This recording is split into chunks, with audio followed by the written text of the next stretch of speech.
Hello friends, कैसे हैं आप लोग। I hope you must be well and good and मज़े करिए यार।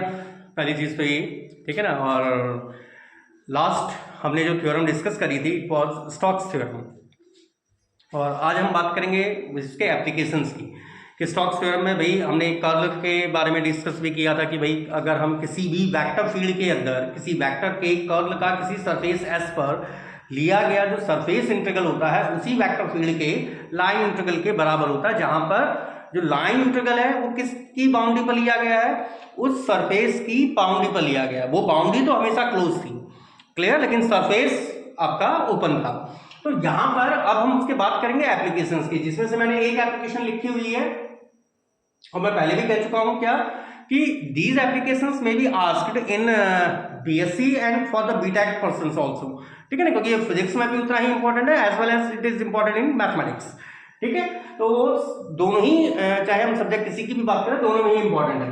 अच्छा देखिए, अब हमसे पहला एप्लीकेशन क्या कह रहा है, पहला एप्लीकेशन हमसे क्या कह रहा है कि वेरीफाई, और बेसिकली एग्जाम में जनरली पूछा जाता है कि आप इसको इवेल्युएट कर दीजिए। वेरीफाई तो मैंने इसलिए जानबूझ के लिखा ताकि आपको दोनों साइड से सॉल्व करना समझ में आ जाए कि अगर हम लेफ्ट हैंड साइड और मुझे बेनिफिट क्या मिल रहा है, भाई एक साइड से सॉल्व करने में क्या बेनिफिट है, दूसरे साइड से सॉल्व करने में क्या बेनिफिट है, हमको वो चीज भी फाइंड आउट हो जाए।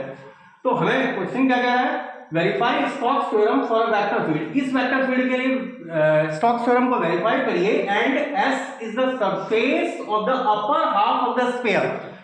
एस कौन सा सरफेस है, स्फीयर का, इस स्फीयर का अपर हाफ है, clear, where and C is its boundary, और सी इसकी बाउंड्री है। अच्छा, गिवन जो आपको दिया गया है, गिवन स्फीयर जो हमारे पास स्फीयर दिया गया है, ये तो क्या दिया हुआ है, x square plus y square plus z square equal to हमें पड़ा है आर स्क्वायर, ठीक है ना। तो यहां पर आपका वन स्क्वायर है।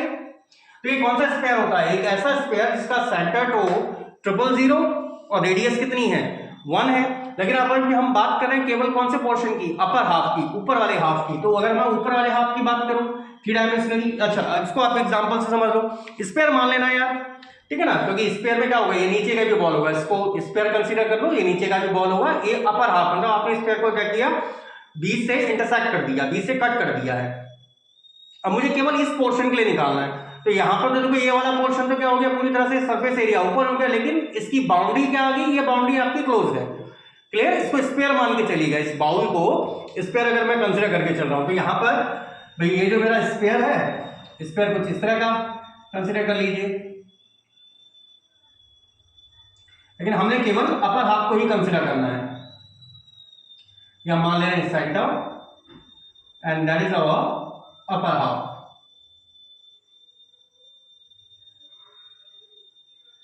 इसको मान लीजिए ये हमारी कौन सी एक्सिस है, दैट इज एक्स एक्सिस, ये हमारा सेंटर है, ओरिजिन पॉइंट है, ये मैं मान ले रहा हूं y axis and that one is z axis, ये हमारी जेड एक्सिस है। और हमने केवल कौन से पोर्शन को कंसीडर करना है, हमारे लिए पोर्शन जो रिक्वायर्ड पोर्शन है ना, हमारे रिक्वायर्ड पोर्शन केवल यहां से लेके यहां, वो भी ऊपर वाला पोर्शन। आप चाहो तो इसे डॉटेड कर, इसे डॉटेड टाइप का बना दो कि मुझे इस पोर्शन को स्टडी नहीं करना है, I will not have to study this portion, मुझे इस पोर्शन को स्टडी नहीं किया जाना है, तो हमने इसको डॉटेड टाइप का कर दिया है,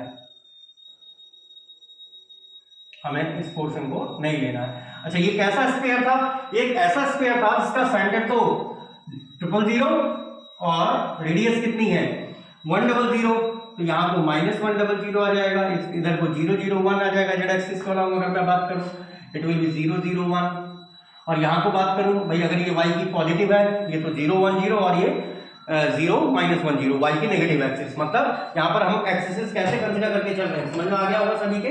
भाई ये मेरी एक्स एक्सिस, ये मेरी y एक्सिस और ये मेरी जेड एक्सिस, और स्फीयर ये रखा हुआ है, क्लियर, आगे बात क्लियर। और ये मेरा सरफेस है, लेकिन इसका जो स्फीयर है, जो मैंने स्फीयर अभी आपको बताया था, ये इस तरह से बाउल, सॉरी ये इस तरह से बाउल, क्लियर। तो ये बाउल क्या है, नीचे से तो भाई बाउंड्री तो इसकी क्लोज है, लेकिन सरफेस एरिया मेरा पूरी तरह से क्या है, यहां नीचे से तो ओपन हो जा रहा है, ऊपर से तो क्लोज हो रहा है, ठीक है। तो यहां पर आप चाहो तो इसको लिख सकते हैं, is a given sphere, is a sphere with centre at 000 and radii 1, radius क्या है इसकी 1 है। अच्छा अब हमको जो बोला था उसने स्टोक्स थ्योरम को वेरीफाई करिए बाय स्टोक्स थ्योरम। क्या कहती है हमसे स्टोक्स थ्योरम?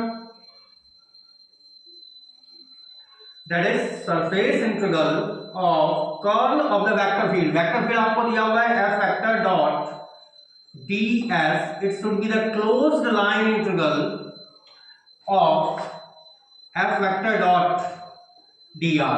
इसको मान ले रहे हैं S1, मतलब हमें यही चीज क्या करनी है, वेरीफाई करनी है। तो एक बार राइट हैंड साइड को सॉल्व कर दीजिए, एक बार लेफ्ट हैंड साइड को सॉल्व कर दीजिए। तो first solving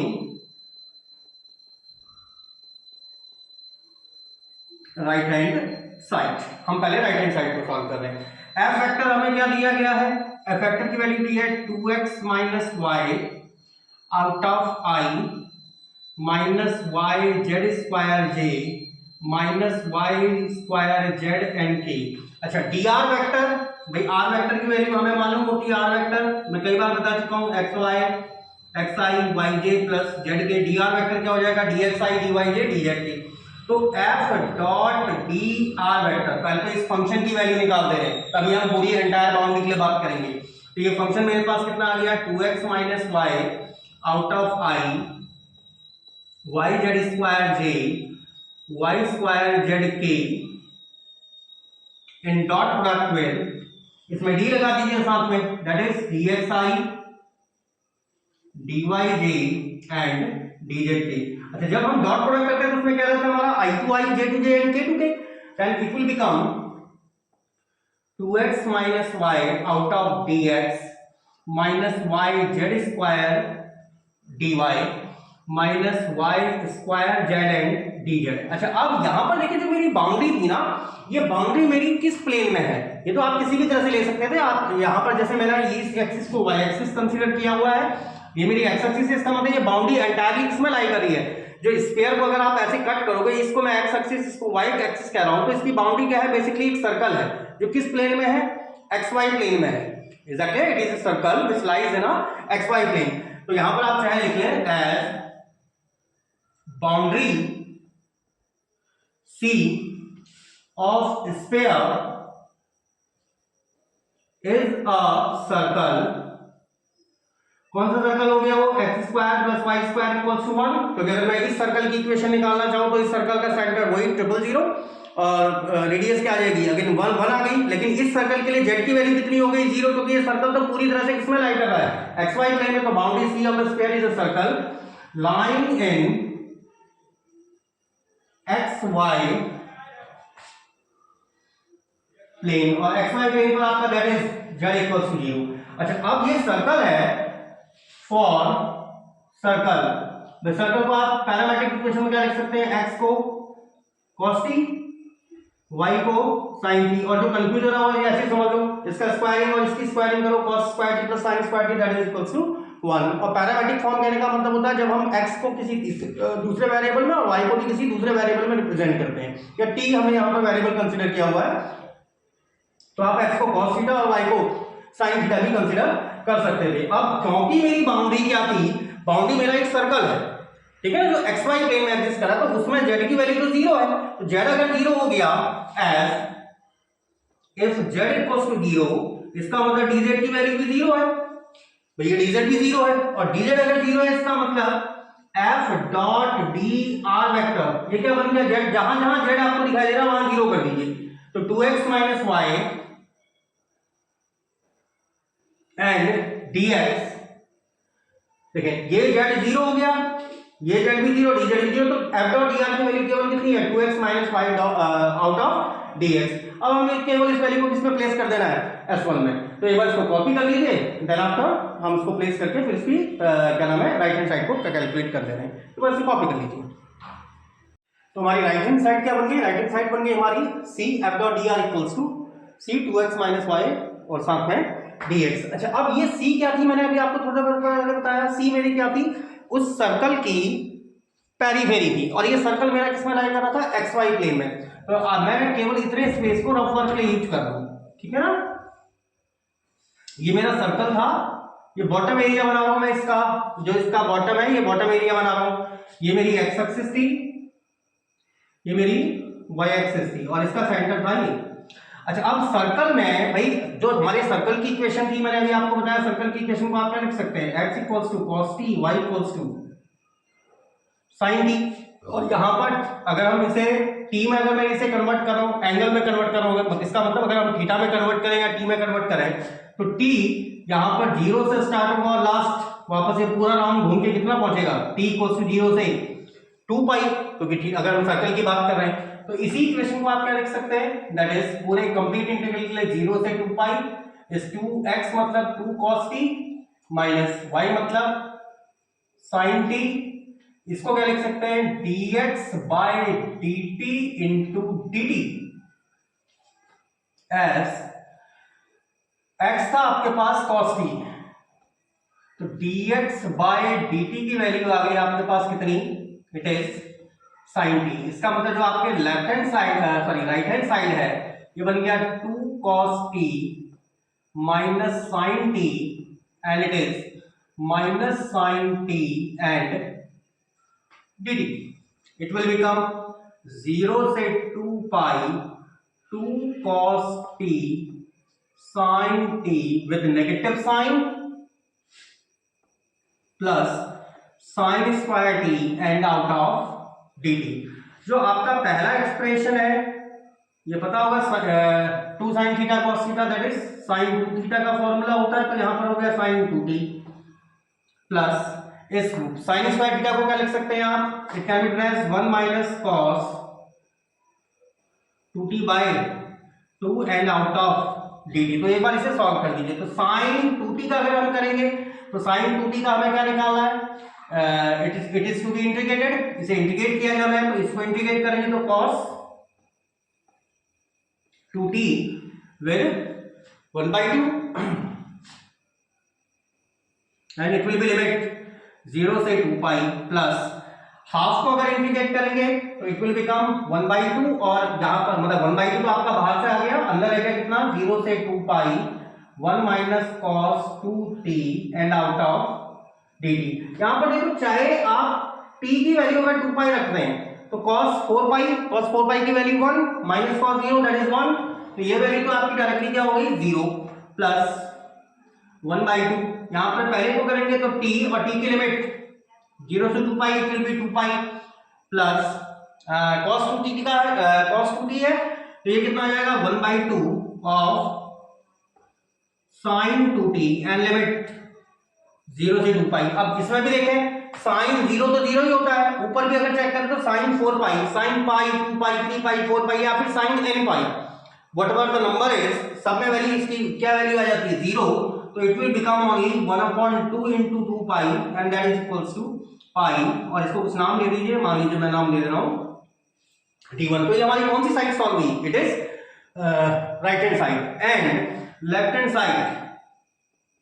left hand side में आपको क्या फाइंड आउट करना था, you shall have to find out curl of vector field dot ds। तो पहले हमारा काम क्या रहेगा, first finding curl of f, first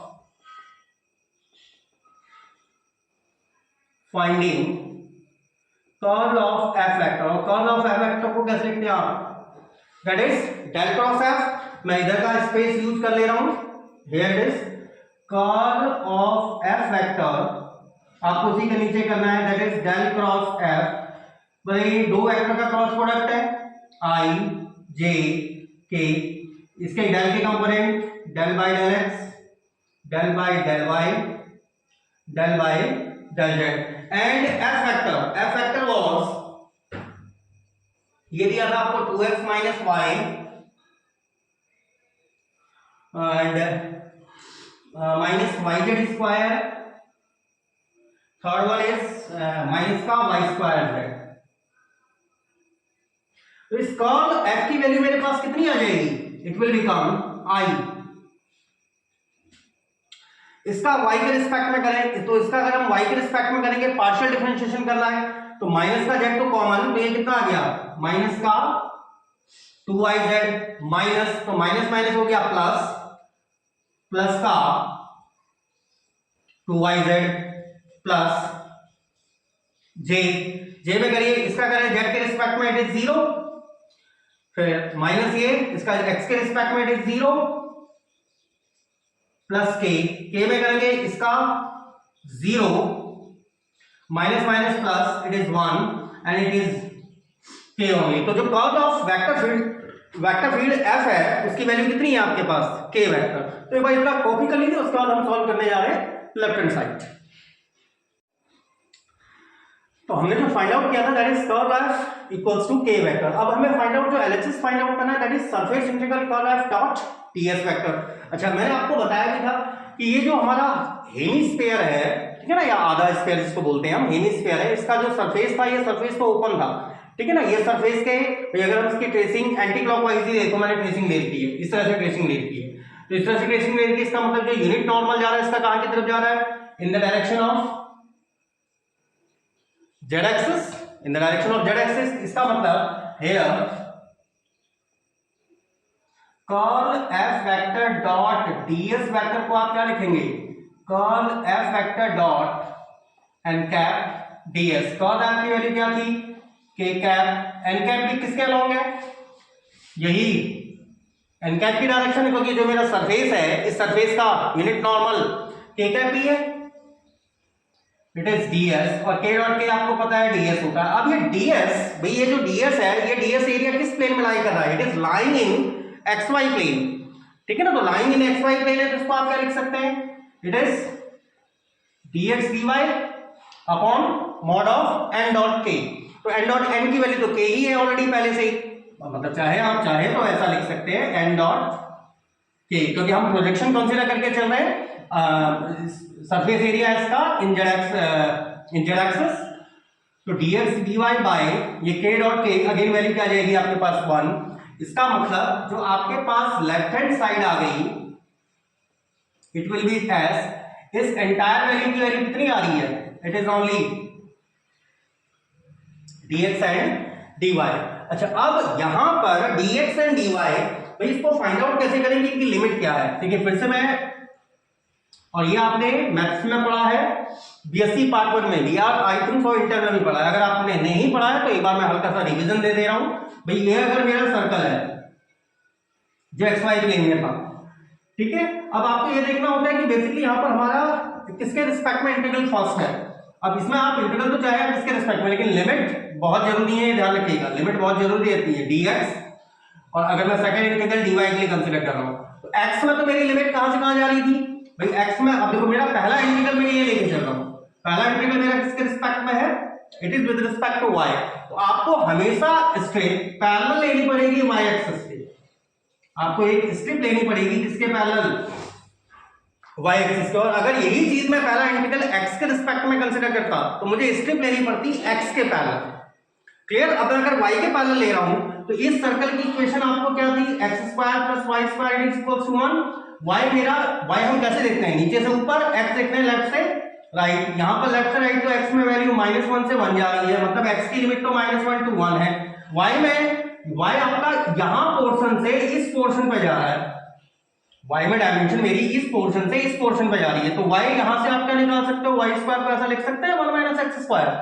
इसका मतलब y की आपके पास दो वैल्यू है, अंडर रूट 1 - x स्क्वायर, मतलब माइनस वाली वैल्यू से प्लस वाली वैल्यू की हो, तो माइनस के under root 1 - x square to positive 1 - और ये चीज मैं जो आपको बोल रहा हूं it will be discussed in mathematics also, कि जब हम इंटीग्रेशन सॉल्व करते हैं तो इंटीग्रेशन सॉल्व करते समय जो इंटीग्रल मेरा पहला दिया गया है जिसके रिस्पेक्ट में आप पहले करना चाहते हो, ठीक है, उसके रिस्पेक्ट में ही आपको स्ट्रिप लेनी पड़ेगी। मतलब स्ट्रिप जैसे मैं यहाँ y के रिस्पेक्ट में कर रहा हूं तो मैंने इस तरह से स्ट्रिप ले ली। क्लियर। अब मुझे y हम कैसे देखते हैं भाई, x एक्सिस मेरी ये रहती है, अगर मैं स्ट्रिप y के पैरेलल ले रहा हूं तो नीचे से ऊपर की तरफ देखूंगा, x में यहां से यहां की तरफ देखूंगा तो x में तो -1 से 1 जा रही है, क्योंकि रेडियस ही 1 थी सर्कल की, क्योंकि और सर्कल की रेडियस बेसिकली तो स्फीयर का बॉटम एरिया था, लेकिन नीचे तो मेरा एक्स वाई प्लेन में तो वो सर्कल बन गया। तो यहाँ पर y की लिमिट लोअर पोर्शन से अपर पोर्शन की तरफ जा रही है, जबकि x में -1 से प्लस की तरफ जा रही है। तो आपके लिए एक्सप्रेशन क्या बन गया भाई, इसको 0 to 1, इसको भी 0 to 1 x स्क्वायर, मतलब इसको -a to a को कैसे लिख दूं, इसको 2, इस वाले का भी 2 into 2, 0 to 1 dx 0 to under root 1 - x square and dy। और कैसे कर दिया मैंने, क्योंकि डेफिनेट इंटीग्रल है और डेफिनेट इंटीग्रल में यहां पर fy की वैल्यू भी 1 है, और ये कैसा डेफिनेट इंटीग्रल है जिसमें एफ वाई को माइनस वाई से अगर रिप्लेस करने पर कोई भी फंक्शन में वैल्यू में चेंज नहीं आता, क्योंकि एफ वाई की वैल्यू 1 है। समझ पा रहे हैं मैं यहाँ पर क्या कर रहा हूँ, मैं यहाँ पर 1 कंसीडर कर रहा हूँ, मतलब एफ वाई को 1 मान रहा हूँ। एफ माइनस वाई करोगे तब भी 1 ही रहा, तो ये कैसा फंक्शन हो गया, ये इवन फंक्शन। तो इवन फंक्शन के लिए आप minus a to a limit को 2 0 to a लिख सकते हो। वही चीज एक टू इसका आया, एक टू इसका आया। यहाँ पर एफ एक्स की वैल्यू 1 है, तो ये वैल्यू कितनी आ गई आपके पास 4 0 to 1 dx। यहाँ पर y की लिमिट आ गई 0 to under root 1 minus x square. It is 4 0 to 1 under root 1 minus x square and dx। और ये वाला इंटीग्रल तो आप नंबर ऑफ टाइम्स यार वैसे ही कर चुके हो। It is 4 x by 2 under root 1 minus x square plus a square by 2 sine inverse x upon a, that is 0 to 1। It is 4। देखो अगर लिमिट 1 दी जाती है तो टोटली 0 हो गया, 0 दोगे तो भी 0 हो गया। यहां पर 1 दोगे तो क्या आ जाएगा, 1 by 2 sine inverse 1 which is 5 by 2 and it is 5। और ये इक्वेशन कुछ भी नाम दे दो यार, वहां d1 थी तो यहां d2 दे दो। फ्रॉम d1 एंड d2 दोनों की वैल्यू मेरे पास d1, अब यार मैंने नाम क्या दिया था मुझे याद नहीं है, मैंने s1 नाम दिया था या d1 नाम दिया था, आई थिंक सो d1 दिया था। तो d1 एंड d2 हमको क्या मिल गया, लेफ्ट हैंड साइड बराबर right hand side and hence the Stokes theorem. तो आई होप तो आपके ये वाला एप्लीकेशन सही से समझ में आया होगा कि अगर हम चाहे पेरिफेरी के अलावा काम कर रहे हैं या फिर सरफेस के थ्रू काम कर रहे हैं, दोनों में ही वैल्यू हमारी क्या आती है, सेम आती है। तो ये बात को कॉपी कर लीजिए, then we are going on the next question. चलिए अब हमने अपना नेक्स्ट क्वेश्चन ले लिया। नेक्स्ट क्वेश्चन हमसे क्या कह रहा है कि verify Stokes theorem for this vector field. ये वेक्टर फील्ड हमें दिया हुआ है, that is F vector equals to x square plus y square i minus 2xy j taken round the rectangle. किस पर, जिस पेरिफेरी किसकी बोल रहा है हमें, रेक्टेंगल की, बाउंडेड बाय दिस फंक्शन। तो यहां पर भाई आपको पहले तो ये फिर से वही चीज कि बाय स्टोक्स थ्योरम हमारे पास कंडीशन क्या थी, बाय स्टोक्स थ्योरम हमारे पास कंडीशन होती है surface integral of curve of the vector field, that is हमें एफ वेक्टर दिया गया है, it is ds is equals to closed line integral of the same vector field. ये सी पेरिफेरी है rectangle की, एफ डॉट डी आर। और इसी equation को हमें क्या करना है, यहां पर वेरीफाई करना है। तो पहले तो एक काम करिए, यहां पर हम इसे ट्रेस कर सकते हैं इस रेक्टेंगल को। देखिए काफी आसान लग रहा है क्वेश्चन भाई। अगर हम भाई ये 2 डायमेंशनली दिखाई दे रहा है आई जे, और जो हमें रेक्टेंगल के कोऑर्डिनेट सिस्टम दिए हुए हैं वो भी हमें 2 डायमेंशनली अपीयर हो रहे हैं। तो एक हम मान ले रहे हैं एक्स एक्सिस, एक मान ले रहे हैं वाई एक्सिस। इस तरह से कंसीडर कर लीजिए, ये हमने कंसीडर कर लिया कि ये हमारी एक्स एक्सिस है, ये हमारी वाई एक्सिस है। देखिए एक्स में कहां से कहां मूव कर रहा है, minus a two plus A, plus minus ए है मतलब माइनस a, 0 इसके कोऑर्डिनेट है, और यहां पर प्लस a, 0 कोऑर्डिनेट है। अच्छा दूसरी चीज y इक्वल्स टू 0 से y equals to b, y equals to b मतलब यहां कहीं पॉइंट 0, b। अब इन पॉइंटों से आपको एक रेक्टेंगल जनरेट करना है, तो इससे एक रेक्टेंगल जनरेट किया जा सकता है, इजीली रेक्टेंगल जनरेट किया जा सकता है। तो इस तरह से मिला दीजिए, ये हमारा रेक्टेंगल ऑटोमेटिकली क्या हो जाएगा, जनरेट हो जाएगा। और ये हमारा कौन सा पॉइंट था, ओरिजिन। इस पॉइंट को कुछ नाम दे रहा हूं मैं A, I am giving this point D, here it is C, मत दो कुछ और नाम दे दो डी, और यहां दे रहे हैं ई। और किसी तरह से भी ट्रेसिंग कर लीजिए, मैंने आपको बताया था ट्रेस करते समय केवल हम क्या देखते हैं भाई हमारी डायरेक्शन। तो अगर मैं एंटी क्लॉकवाइज करूंगा तो डायरेक्शन बाहर की तरफ आएगी, क्लॉकवाइज कर दूंगा तो डायरेक्शन अंदर की तरफ चली जाएगी। तो हम एंटी क्लॉकवाइज इसका मूवमेंट ले लेते हैं, इस तरह से इसका मूवमेंट ले ले रहे हैं। ये आगे इसकी पेरिफेरी सी। अच्छा अब इनके कोऑर्डिनेट मुझे बता सकते हैं, पॉइंट डी के कोऑर्डिनेट क्या होंगे। ऑब्वियसली अगर आप थोड़ा सा ध्यान दे रहे हैं, एक्स एक्सिस में डिस्टेंस है a, वाई एक्सिस में है b, इसके कोऑर्डिनेट माइनस a, b, हमें चारों के कोऑर्डिनेट मिल गए। तो पहले हम यहां पर फिर से मैं वही काम कर रहा हूं, पहले हम राइट हैंड साइड को सॉल्व कर दे रहे हैं। हियर जो राइट हैंड साइड है, राइट हैंड हमसे क्या कहा गया उसने कि close boundary C F dot d r. अब ये बाउंड्री देखो क्लोज कैसे होगी, जब आप यहां से यहां जाओगे, पहले इस लाइन के अलोंग, फिर आफ्टर ए से बी के अलोंग, फिर बी से डी के अलोंग, फिर डी से ई के अलोंग। मतलब आपका जो लाइन इंटीग्रल कैसे बन रहा है, पहले इस तरह से मूव कर रहे हैं, आप कहीं से भी स्टार्ट कर लीजिए, E to A F dot d r, इस लाइन के अलोंग कंप्लीट, फिर ए से B F dot d r plus फिर B to D F dot d r and then after D to E F dot d are.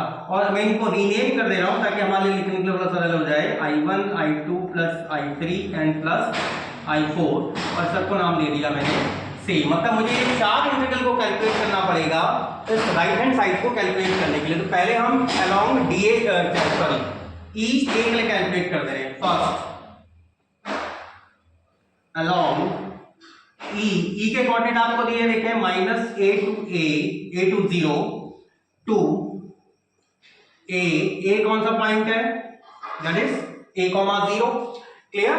F dot d are, तो f dot d are हम यहां निकाल सकते हैं, यही किनारे पे कहीं पे निकाल दीजिएगा आप लोग भी। Here F dot d r vector, F dot d r means x square plus y square out of i minus 2xy j in dot product with d r vector को क्या लिखेंगे, किसी डायमेंशन तो है नहीं, जेड एक्सिस के अलावा तो है नहीं कुछ भी, क्योंकि पूरा का पूरा रेक्टेंगल ही हमारा एक्स वाई प्लेन में एग्जिस्ट कर रहा है। तो it will B dxi plus dy j and it will become x square plus y square and out of dx minus 2xy and dy। तो यहां पर मेरे पास f dot dr की वैल्यू है। देखो यहां पर अब एक चीज नोट करिएगा, here x is varying from, x कहां से कहां वेरी कर रहा है, चेक करो, minus a to a, x तो चेंज हो रहा है, बट इस जब मैं e से a के अलोंग जा रहा हूं तो y की वैल्यू मेरी चेंज ही नहीं हो रही, y remain constant and y equals to 0।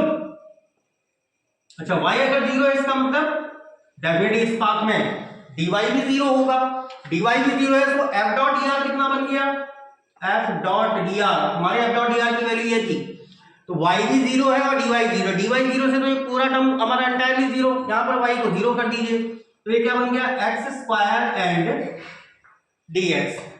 इसका मतलब I1 जिसकी वैल्यू थी integral e a f dot dr, इट will become x square dx, f dot dr की वैल्यू इसके लिए x स्क्वायर dx। अच्छा इसमें x कहां से कहां वेरी कर रहा था, minus a to a, it is moving from minus a to a, तो ये बन गया आपके पास x cube by 3 minus a to a, और ये आ गया कितना 2 a cube by 3 x square by 3 2 a cube by 3, और ये मेरे पास कौन सी इक्वेशन आ गई, ये हमारे पास आ गई पहली, कुछ नाम दे दो उसको अल्फा 1। ये हमने किसके अलोंग निकाला, अलोंग e a के अलोंग निकाला। उसके बाद निकाल दे रहे हैं I2 along b a। Now second along b sorry along a b, ए आपका कोऑर्डिनेट है a कॉमा 0 टू बी का कोऑर्डिनेट है a कॉमा b। तो एक बार इतना कॉपी कर लीजिए, देन फिर हम अलोंग ए बी को फाइंड आउट करते हैं। एक बार इतना कॉपी कर लीजिए फर्स्ट ऑफ ऑल। तो हम सेकंड पार्ट में चल रहे थे, सेकंड पार्ट क्या था हमारा अलोंग ए बी, और इसमें जो हमारा देखो पहले पार्ट का जो हमारा जो रिजल्ट आया था मैंने यहाँ पर लिख दिया 2a क्यूब बाई 3 इस पार्ट के अलोंग, ताकि मुझे बार बार देखना ना पड़े कि हमारा कितना वैल्यू आई थी। सेकंड ए बी के अलोंग, ए में देखो हम कहां से कहां मूव कर रहे हो, a कॉमा 0 से a कॉमा b पर, यहां पर x हेयर चेक करो, x की वैल्यू में कोई चेंज आ रहा है क्या, x की वैल्यू में कोई चेंज नहीं आ रहा है, x तो कांस्टेंट है, x की वैल्यू तो a फिक्स्ड हो गई है। अगर a कांस्टेंट वैल्यू है तो dx की वैल्यू क्या आ गई, it will be 0, but y is varying from, y कहां से कहां वेरी कर रहा है 0 to b, so f dot dr, और इसकी वैल्यू हमने फाइंड आउट करी थी, what was that value, it was x square plus y square dx minus 2xy dy। तो हमारे पास देखो dx कंपोनेंट तो पूरी तरह जीरो, तो ये वाली तो पूरी तरह एंटायरली जीरो हो गई। इट इज माइनस का 2x, x की वैल्यू इस पाथ में a है, y and dy। So I2 जिसको हमें इंटीग्रल नाम दिया हुआ है कौन सा, A B F dot d r, it will become minus का 2ay dy। इसमें y देखो कहां से कहां मूव कर रहा था मेरा, 0 टू b मेरा मूव कर रहा था, तो ये वैल्यू कितनी आ जाएगी, माइनस का 2a y square by 2 and limit that is 0 to b, इस 2 से ये 2 term cancel out and it will be minus का ए बी स्क्वायर, और इसको कुछ नाम दे दे रहे हैं अल्फा 2, मतलब इस वाले पाथ में मेरी वैल्यू कितनी आ गई, ए बी स्क्वायर। अब मूव करेंगे किस पाथ की तरफ, B to D, third along B, B आपको कोऑर्डिनेट दिया गया है a comma B, to D जिसका कोऑर्डिनेट है 1 माइनस a कॉमा बी। अच्छा इस पाथ में आप ही लोग देखो फिर से, x आपका a है, यहां माइनस a है, हो रहा है ना change, x is varying from a to minus a, तो x is varying from a to minus a, मतलब x तो चेंज हो रहा है, बट y तो फिक्स्ड है ना, y यहां भी था यहां भी था, y की वैल्यू कांस्टेंट है, इसका मतलब dy इस पाथ के लिए 0 हो जाएगा। अच्छा तो f डॉट dr कितना हो जाएगा इस पाथ के लिए, तो f डॉट dr की वैल्यू थी x square plus y square dx minus 2xy dy, इसमें dy 0 है तो dy तो पूरी तरह से, ये वाला टर्म तो पूरी तरह से 0 हो गया, इसमें x स्क्वायर प्लस y का मान b square and dx and that was our first third integral I3 equals to, ये पाथ b टू d के लिए है f डॉट dr, इट will become x square plus b square and dx। x में देखो check करो कहां से कहां की लिमिट हमारी चेंज, a से माइनस a पे जा रही थी, a से माइनस a पर जा रही है, तो क्या वैल्यू आ जाएगी, x cube by 3 b square x and that is a to minus a, और इसी वैल्यू को आप क्या लिख सकते हैं भाई, ये तो इवन फंक्शन है वैसे भी, ठीक है ना, तो इवन फंक्शन है, तो इवन फंक्शन के केस में आप इसे चाहो तो आप लिमिट चेंज कर लो या फिर मर्जी आपकी, यार माइनस क्या वैल्यू आ जाएगी, माइनस का 2, ये माइनस का 2 मैंने किस तरह से लिख दिया समझ में आ रहा है, x cube by 3 plus b square x, और ये 0 टू a, ये माइनस साइन कैसे हुआ पता चला, माइनस साइन कहने का मतलब मैंने लिमिट ऑफ इंटीग्रेशन चेंज करी, a से माइनस a थी, मैंने माइनस a से a कर दिया, तो उसकी वजह से माइनस साइन आ गया। 2 किस वजह से आ गया, क्योंकि इवन फंक्शन है, तो इवन फंक्शन है तो x को माइनस x में से कोई इफेक्ट नहीं पड़ रहा, तो ये वैल्यू मेरे पास कितनी आ गई total entirely, it will be minus का 2a cube by 3 plus a b square. तो इस पाथ में जो हमारा ये वाला पाथ है, इसमें इसकी वैल्यू कितनी आ रही है, माइनस का 2a क्यूब बाई 3 प्लस का a b स्क्वायर। अब लास्ट पाथ हमारा बचा, इसको कुछ नाम दे दीजिए अल्फा 3, फोर्थ पाथ अलोंग, हमारा अलोंग रहेगा कौन सा, d टू e, d पर कोऑर्डिनेट है माइनस का a comma b to e पर कोऑर्डिनेट है माइनस का a कॉमा 0। अब यहां पर चेक करो, देखो x का मान चेंज नहीं हो रहा, हेयर x तो माइनस a है, फिक्स्ड है, अगर x फिक्स्ड है इसका मतलब dx की वैल्यू तो 0 है, y is varying from b to 0, y is varying from b to 0, तो इस पाथ के लिए f dot dr vector, f dot dr हमारे पास क्या था, x square plus y square dx, इसमें कौन सी वैल्यू 0 है, देखो dx 0 है, तो dx 0 कहने का मतलब ये वाला टर्म तो एंटायरली 0 हो गया, केवल ये वाला टर्म बचा, इट इज माइनस का 2x, x की वैल्यू कितनी दी है, minus a, y and dy and it will become 2ay and dy. So I4 which was for d to e f dot d r, और इसी को आप क्या लिखेंगे, f डॉट डी आर की वैल्यू कितनी आ रही है मेरे पास 2ay and dy and limit of integration is b to 0.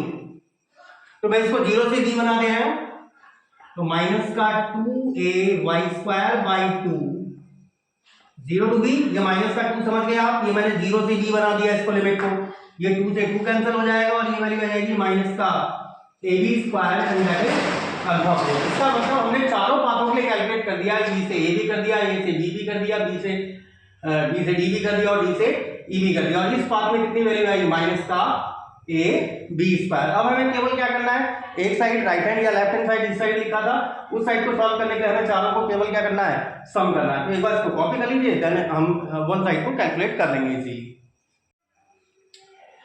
तो हमने चारों की वैल्यू फाइंड आउट करेंगे, तो हमारा राइट हैंड साइड क्या आ जाएगा, close counter C F dot d are.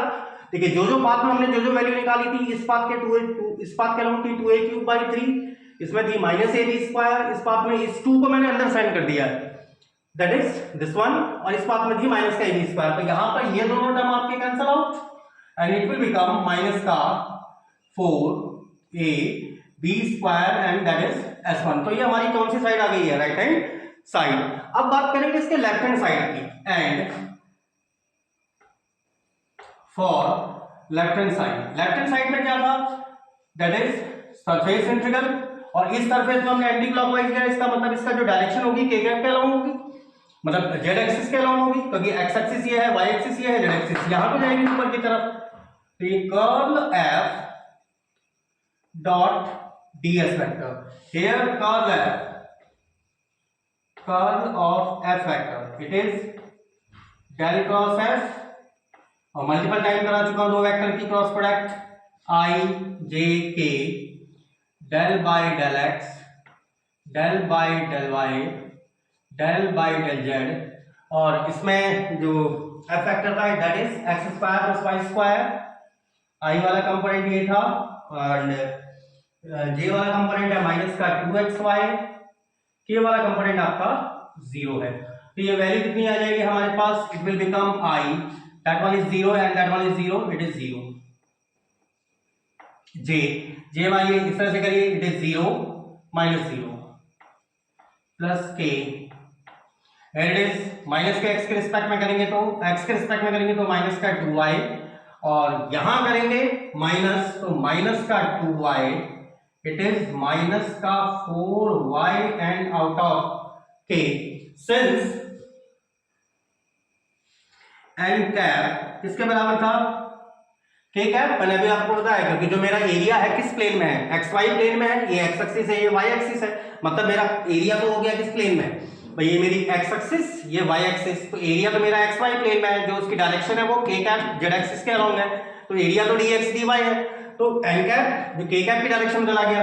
तो हमारे पास जो वैल्यू दी गई है, this implies that curl f vector dot ds vector को आप क्या लिखेंगे, it can be as curl f dot n cap ds, इसकी वैल्यू है माइनस का 4y k cap dot k cap and ds, it is minus का 4y ds, और ds को क्या लिख सकते हो, dx एंड dy, क्योंकि हमारा dx dy क्या है, जो हमारा रिक्वायर्ड एरिया है.